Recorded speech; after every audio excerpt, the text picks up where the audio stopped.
और अवरोध रूप बना है। भूल मेरी ही है, मैंने ही अवरोध खड़े किए हैं और भी अवरोध खड़े करता जाऊं और ऐसे भावना भाव के मैं यहाँ से मुक्त गाऊं कदापि नहीं हो सकता है। जेने गुजराती में एक हम बोलते हैं कि एक शेख चलीनी भावना छे बस।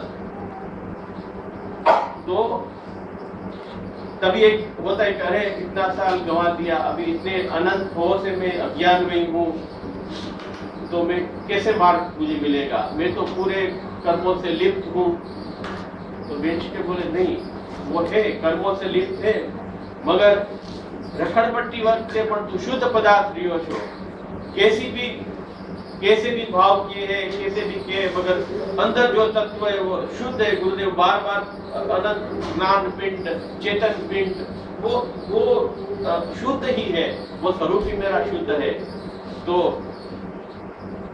और वो महिमावंत किसी और की नहीं है, और की है तो मुझे लेने में कदाच सामर्थ्य में कोई भी आधार की जरूरत पड़े, मगर ये महिमावंत पदार्थ तो शुद्ध पदार्थ है, वो मेरा ही है। तो मुझे मैं पाने में मुझे कोई अवरोध नहीं हो सकता है। बस तू अंदर ऊंडो उतरी जो અને असली तत्व ने ओळख, तारू दुख टळશે, तू परम सुखी थईश। तू आत्मा में जा तो तारू અથડવું મટી જશે। જેને આત્મામાં જવું છે તે આત્માનો આધાર ले। तो यही पूज्य बेंची ने मुझे मेरे पर बहुत उपकार करके ये 3 बोल मुझे बताए। जो मनोचिंतन, जो चिंतन चल रहा है उसे एक और आधार मिल रहा है और एक इंस्पिरेशन मिल रहा है कि भाई समय कम है और समय का सदुपयोग करके वो कैसे करना और अपने तत्व को पहचानना, उनके आधार से ही मुक्ति का मार्ग मिलेगा। ऐसा रास्ता दिखाने वाले मुझे बेंची के चरणों में मैं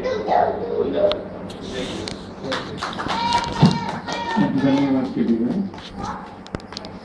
रवि भाई और नवीन भाई को देने के पहले जो नवीन भाई याद आ रहे हैं, नवीन भाई का कॉलेज सुनता था कि मैं एक दस भी दूसरे तरह का कुछ नहीं करता। ये काफी समय तक मैं सुनता गया।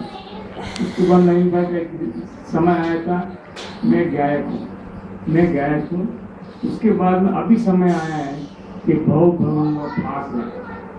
अभी नवीन भाई हमेशा उसको भव भवन का पाठ लगा।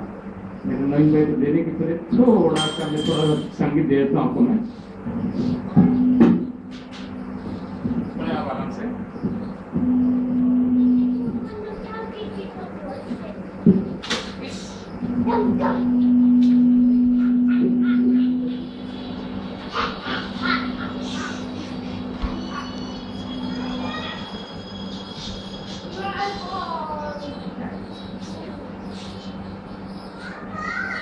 तू मने भगवान